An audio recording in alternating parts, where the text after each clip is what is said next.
ليس الشيخ إمام فقط من بكى هو شي مينيه، بل جمهور عريض في أقاصي الأرض، خاصة من الشيوعيين وذوي التوجهات اليسارية واللينينية.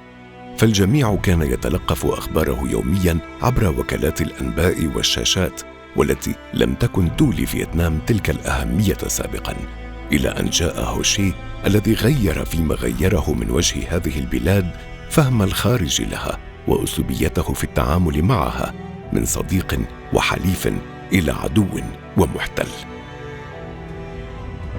لم يكن هو شي شيوعياً كلاسيكياً كأغلب القادة الشيوعيين في خمسينيات وستينيات القرن الماضي، بقدر ما كان حالة ثورية جامعة عاشت تفاصيل النضال ضد المحتل لتصبح رمزاً لهذا النضال، رمزاً من الصعب استيعاب صورة حياته بشكل دقيق ومفصل، بل وربما ستغيب أكثر صوره ذات الدلالات الواضحة خلف المجهول من تاريخه. وهو صاحب أكثر من 50 اسماً حركياً، واتفق المؤرخون على وجود عدة سير لحياته تفتقد جميعها إلى تفاصيل غائبة خلف التخفي والتنقل الدائم والعمل السري بتلك الأسماء المختلفة. أعداؤه شي كانوا كثر، ما اضطره إلى تلك الشخصيات الكثيرة التي لعبها، والتي تصب في النهاية في رجل واحد حارب الفرنسيين والأمريكيين واليابانيين واللا انفصاليين الفيتناميين.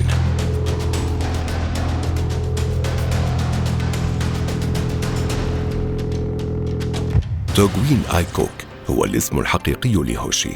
ولد في قرية هونغ ترو عام 1890 ليعايش في طفولته الحكم الفرنسي المباشر في فيتنام، والتي كانت جزءاً من الهند الصينية المقسمة بين دول عدة مستعمرة آنذاك، حيث خاض هو شي أول معاركه ضد الاحتلال، بدءاً من رفضه التعلم في مدرسة فرنسية وخروجه في التظاهرات ضد الضرائب، وهو ما جعله يعيش تحت التضييق والضغط، وما حفزه على السفر للعمل خارج فيتنام، محملاً بأفكار ثورية وبتعاليم كونفوشيوس التي درسها في صغره.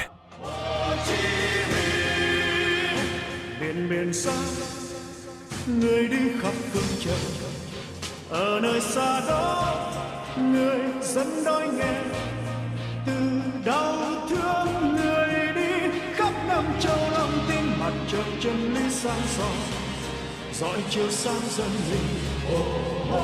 Hồ Chí Minh, Hồ Chí Minh, Hồ Chí Minh.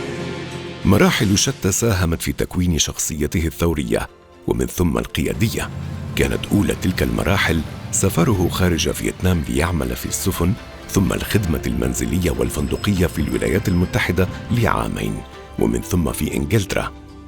خلال فترة العمل تلك لم ينقطع اتصاله بالأواسط الثورية الفيتنامية، والتي وفي سياق الدفاع عن قضاياها قرر الذهاب إلى باريس، والتي أعجب خلال سكنه فيها بالشيوعية، وساهم في تأسيس الحزب الشيوعي الفرنسي، ثم أصبح ممثلاً لهذا الحزب في المؤتمرات الدولية، والتي كثيراً ما حاول من خلالها الدفاع عن قضايا فيتنام والشعوب المستعمرة من قبل فرنسا، البلد الذي تركه متجهاً إلى موسكو، ثم عائداً إلى الصين لتشكيل البذرة الثورية للكفاح ضد الفرنسيين هناك، بصحبة الفيتناميين الذين كانوا يقيمون في الصين في تلك الفترة.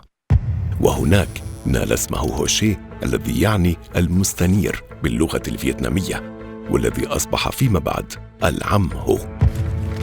من الصين إلى موسكو، فألمانيا، فسويسرا، فتايلاند، فالهند، فهونغ كونغ، ليشكل هناك الحزب الشيوعي الفيتنامي بشكل رسمي، ويعلن أهدافه في طرد المحتل من فيتنام، ما عرضه للاعتقال من قبل الإنجليز عدة أشهر، ليخرج من السجن ويعود إلى مسيرة التنقل السابقة، فيسافر إلى موسكو ثم يعود إلى الصين، وليجد في سقوط باريس بيد الألمان عام 40 الفرصة الملائمة للثورة.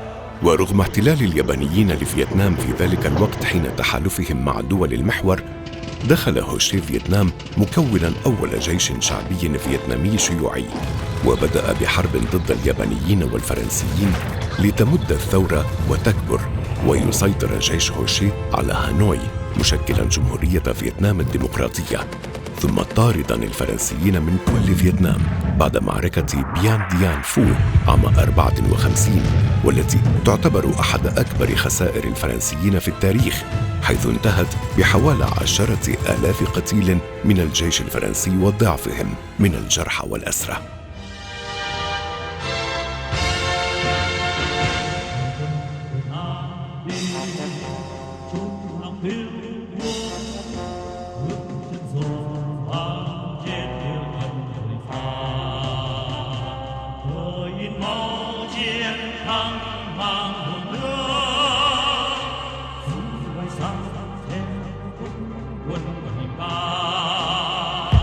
استقل الشمال وأصبح هو شي ميني زعيماً له، وبدأ بتطبيق مجموعة من السياسات الشيوعية القاسية الخاصة بتنظيم الدولة والمجتمع، والتي لم ترق للكثيرين من السكان بالتأكيد، بل لاقت معارضة من الكثيرين.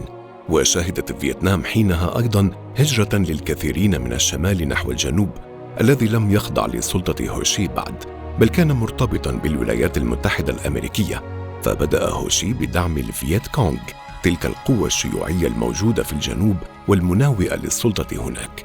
ونشأ في تلك الفترة ما عرف تاريخياً باسم طريق هو شي ميني، وهو الطريق الذي كان يتم من خلاله إمداد ثورة الجنوب، والذي غزا هو شي لأجله لاوس عام 59، ليبدأ إثر ذلك التدخل العسكري الأمريكي المباشر وقصف مدن وقرى الشمال، ولترتكب الولايات المتحدة هناك مجموعة من أفظع المجازر التي وثق منها ما يزيد عن 300 مجزرة، أغلبها استخدم فيها الجيش الأمريكي النابالم الحارق والمواد السامة.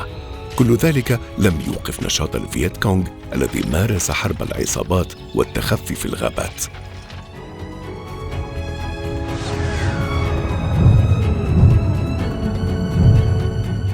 أكثر من 500,000 مقاتل أرسلهم الرئيس الأمريكي ليندون جونسون إلى فيتنام، لكن ذلك لم ينفع، وتلقى هو شي الدعم من الصين والاتحاد السوفيتي في الوقت الذي بدأ الداخل الأمريكي يضغط باتجاه الانسحاب من فيتنام. مات هو شي المسن والمريض في 2 نوفمبر عام 69، أي قبل نهاية الحرب ب6 سنوات، إلا أنها انتهت كما كان يأمل بخروج الولايات المتحدة من فيتنام عام 75 لتأخذ عاصمة الجنوب سايغون اسم هو شي ميني تكريماً له.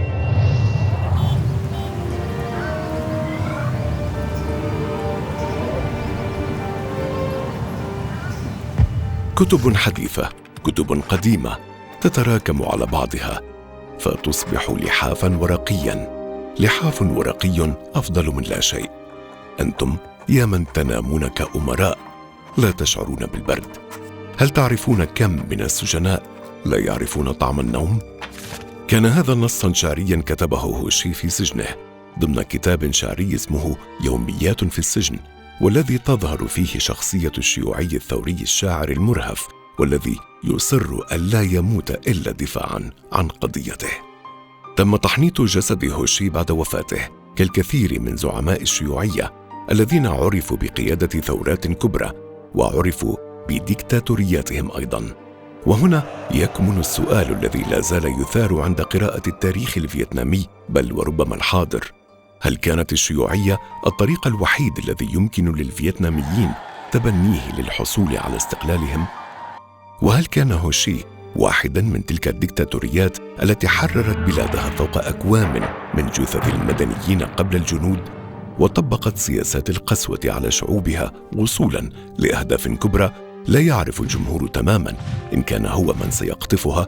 فهاجر من هاجر خوفاً من سلطة شيوعية لا يخفى على أحد أسلوب قيادتها للدولة والمجتمع والاقتصاد، ومات من مات تحت طغيان أنظمتها الأمنية. فهل كان هو شي مختلفاً بالفعل؟ سؤال الفيتناميون اليوم هم من يعرفون كيف تتم الإجابة عليه في بلد ما زال شيوعياً.